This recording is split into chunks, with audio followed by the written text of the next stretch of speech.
This is episode number 2 of Turning Tip Tuesday. Today we're going to talk about drying wood. Help support the companies that support our community.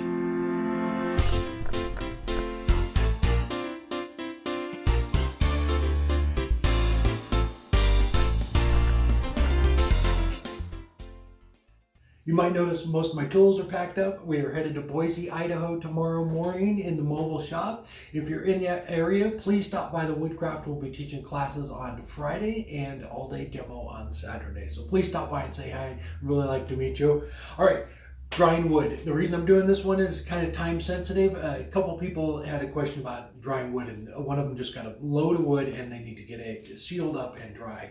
So what you need to do is seal the ends of it so that they don't crack. So this is a big one I did a long time ago, and I did a little one here to show you. So what you have to do is when you get the wood, you need to take the heart out. And I just cut this little guy up. This is a miniature version of a big bowl blank.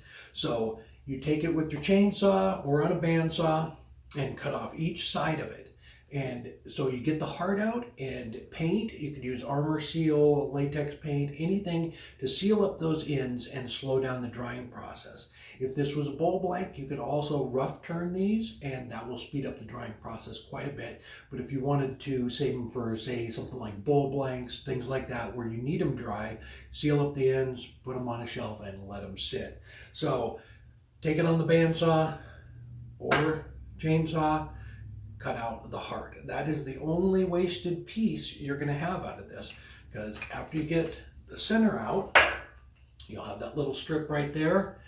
You can take each side of that and you can use those pieces there for pin blanks, tool handles, little things like that. That will be the only wasted part you have, is that little center point.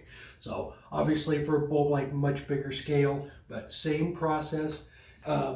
There's a couple of tricks to, if you can't get to it right away, you can put it in a black plastic trash bag, throw it in there. The moisture will keep it from cracking for quite a while, depending on what part of the country you're in. I've had a couple pieces in plastic bags for months and they're still fine. What I do is I process the wood. I go through, if I find a really nice piece that I just am in love with and but can't get to it and don't want it to crack, I have 55-gallon rain collection barrels out back behind that wall.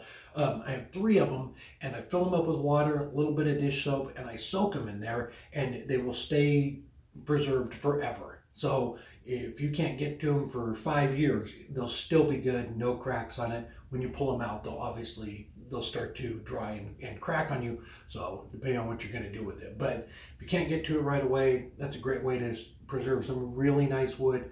If it's just plain wood, I throw it in a black plastic bag. If I can't get it cut up, or I take the heart out, paint the ends. That's just latex paint on the ends of those. Cracked a little bit, but I've had that piece for years, and we'll make something out of it at some point. Even if you're milling up lumber for flat work, you still need to mill it up, get that heart out, and sticker it so you can get started air drying and seal up the ends of it too, so it will slow down. The whole reason you seal the ends is to slow down the drying process.